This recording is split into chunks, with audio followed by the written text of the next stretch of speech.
ರೇಣುಕಾಸ್ವಾಮಿ ಕೊಲೆ ಪ್ರಕರಣದಲ್ಲಿ ಈಗಾಗಲೇ ಜೈಲು ಹಕ್ಕಿಯಾಗಿರುವಂತಹ ಪವಿತ್ರ ಗೌಡ ಅವರು ಈ ಹಿಂದೆ ಫಿಲಂ ಮಾಡ್ತೀನಿ ನಾನು ಅಂತ ಹೇಳಿ ಹೋಗಿ ಅಲ್ಲಿದ್ದಂತಹ ನಿರ್ದೇಶಕರಿಗೆ ಮತ್ತೆ ನಿರ್ಮಾಪಕರಿಗೆ ಕೂಡ ಲಾಸ್ ಮಾಡಿದ್ರು ಅನ್ನೋ ಒಂದು ಕೂಗು ಈಗ ಕೇಳಿ ಬರ್ತಾ ಇರುವಂಥದ್ದು. ಅಂದರೆ ಯಾವ ಸಿನಿಮಾ ಮಾಡೋದಕ್ಕೆ ಹೊರಟಿದ್ರು, ಅಲ್ಲಿ ಏನಾಯಿತು, ಅಸಲಿ ಕತೆ ಏನು ಅಂತ ಹೇಳಿ ಅದ್ರ ಬಗ್ಗೆ ಮಾತಾಡೋದಕ್ಕೂ ಕೂಡ ಈಗಾಗಲೇ ಆ ಡೈರೆಕ್ಟರ್ ಆಗಿರುವಂತಹ ಚಂದ್ರಕಲಾ ಅವರು ನಮ್ಮ ಜೊತೆ ಇದ್ದಾರೆ. ಅವ್ರನ್ನ ಮಾತಾಡಿಸ್ತಾ ಹೋಗ್ತೀನಿ. ಮೇಡಮ್, ಯಾವಾಗ ಈ ಒಂದು ಫಿಲಮ್ ಸ್ಟಾರ್ಟ್ ಆಗಿದ್ದು, ಆಮೇಲೆ ನೀವು ಯಾವ ರೀತಿ ಅಪ್ರೋಚ್ ಮಾಡಿದ್ರಿ ಅಥವಾ ಅವ್ರೇನಾದ್ರು ಅಪ್ರೋಚ್ ಮಾಡಿದ್ರೆ, ಏನು ಮೇಡಮ್ ಕತೆ ಇದು ಅಂತ?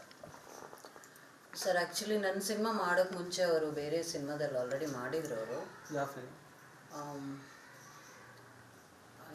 ಅದನ್ನೇ ಮರ್ತು ಹೋಗಿದ್ರು ಸರ್. ಆಲ್ರೆಡಿ ಒಂದು ಸಿನಿಮಾ ಮಾಡಿದ್ರು, ಬಟ್ ಅವಾಗ ಇವರೇನ ಅಂತ ಗುರ್ದಿಡಕ್ಕಾಗದಿರೋ ಅಷ್ಟು ಸಣ್ಣಕ್ಕೆ ಆ ಥರ ಇದ್ರು ಅವರು. ಅದಾದ್ಮೇಲೆ ನೆಕ್ಸ್ಟ್ ಸಿನಿಮಾನೇ ನಮ್ಮದು. ಬಟ್ ನಮ್ಮದು ಆಶಿಕಿ. ಆಗ ಆಶಿಕಿ 3 ಅಂತಿತ್ತು. ಅದು ಸಿರೀಸ್ ಎಕ್ಸ್ಪೆಕ್ಟೇಷನ್ ಇರುತ್ತೆ ಅಂತ ಹೇಳ್ಬಿಟ್ಟು ನಾವು ಆಶಿಕಿ ಅಂತ ಇಟ್ಟಿದ್ದು. ಅದು ಸೆಕೆಂಡ್ ಮೂವಿ. ಅದಾದ್ಮೇಲೂ ಒಂದು ಮೂವಿ ಮಾಡಿದ್ರು ಅಂತ ಅನ್ಸುತ್ತೆ. ಅಷ್ಟೊತ್ತಿಗಾಗಲೇ ತುಂಬ ಚೆನ್ನಾಗಿ ಆಗ್ಬಿಟ್ಟಿದ್ರು. ನನ್ನ ಸಿನಿಮಾಗೆ ಒಂಥರ ಆಪ್ಟ್ ಆಗಿತ್ತು, ಎಲ್ಲ ತುಂಬ ಚೆನ್ನಾಗಿತ್ತು ನೋಡೋಕ್ಕೆ. ನಾನು ಹೇಳಿದ್ದೀನಿ ಸುಮಾರು ಸರಿ, ಬಾಲಿವುಡ್ ಹೀರೋಯಿನ್ ಥರನೇ ಇದ್ದರು, ಅಷ್ಟು ಚೆನ್ನಾಗಿದ್ದರು. ಆ ಕಲರು, ಆ ಫೀಲ್ ಎಲ್ಲ ಚೆನ್ನಾಗಿತ್ತು. ಬಟ್ ಪರ್ಫಾರ್ಮೆನ್ಸ್ ಅಂತ ಬಂದಾಗ ನಮ್ಗೆ ಅಷ್ಟೊಂದು ಇಷ್ಟ ಆಗಲಿಲ್ಲ.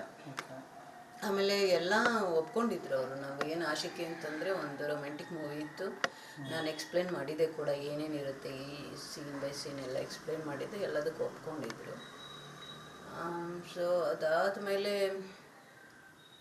ಸಿನಿಮಾ ಶೂಟಿಂಗ್ ಟೈಮಲ್ಲಿ ಸ್ವಲ್ಪ ಅವ್ರಿಗೆ ಇಬ್ಬರಿಗೂ ಕಂಫರ್ಟಬಲ್ ಆಗ್ತಾಯಿಲ್ಲ. ಅವ್ರ ಪರ್ಫಾರ್ಮೆನ್ಸ್ ನಮಗೂ ಇಷ್ಟ ಆಗ್ತಾಯಿಲ್ಲ.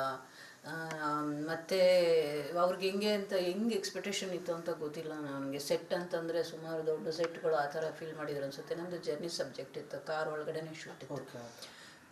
ಕಾರ್ ಒಳಗಡೆ ಶೂಟ್ ಇರೋದ್ರಿಂದ ಅದು ನೈಟ್ ಶೂಟ್ ಇತ್ತು ನಮಗೆ. ಮದುವೆ ಮಂಟಪದಿಂದ ಹೆಣ್ಣು ಅಂದರೆ ಹೀರೋಯಿನ್ನು ಓಡ್ಬರು ಬಂತ. ಮತ್ತು ಇಡೀ ಸಿನಿಮಾ ಒಂದು ಜರ್ನಿನಲ್ಲಿ ಎಂಡ್ ಆಗುತ್ತೆ. ಆ ಜರ್ನಿನಲ್ಲಿ ಏನಾಗುತ್ತೆ, ಮದುವೆ ಹೆಣ್ಣಿಂದು ಇದು ಆ ಕಳೆ ಹಾಗೇ ಇರಬೇಕು, ಮತ್ತು ಮೆಹಂದಿ ಅದೆಲ್ಲ ಇರಬೇಕು, ಈ ಥರ ಎಕ್ಸ್ಪೆಕ್ಟೇಷನ್ ಅಷ್ಟೇ ಇತ್ತು ನಂದು. ಆದರೆ ಏನು ಓವರಾಗಿ ಬಾಡಿ ಹಿಂಗೆ ಮಾಡಬೇಕು ಅಥವಾ ಹೇರ್ ಸ್ಟೈಲ್ ಹಿಂಗೆ ಮಾಡಬೇಕು ಆ ಥರ ಎಲ್ಲ ಏನಿರಲಿಲ್ಲ. ತುಂಬ ಬಬ್ಲಿಯಾಗಿತ್ತು. ನಿಜ ಪವಿತ್ರ ಮಾಡಿದಿದ್ರೆ ಅವರಿಗೊಂದು ಒಳ್ಳೆ ಹೆಸರು ಬರ್ತಿತ್ತು.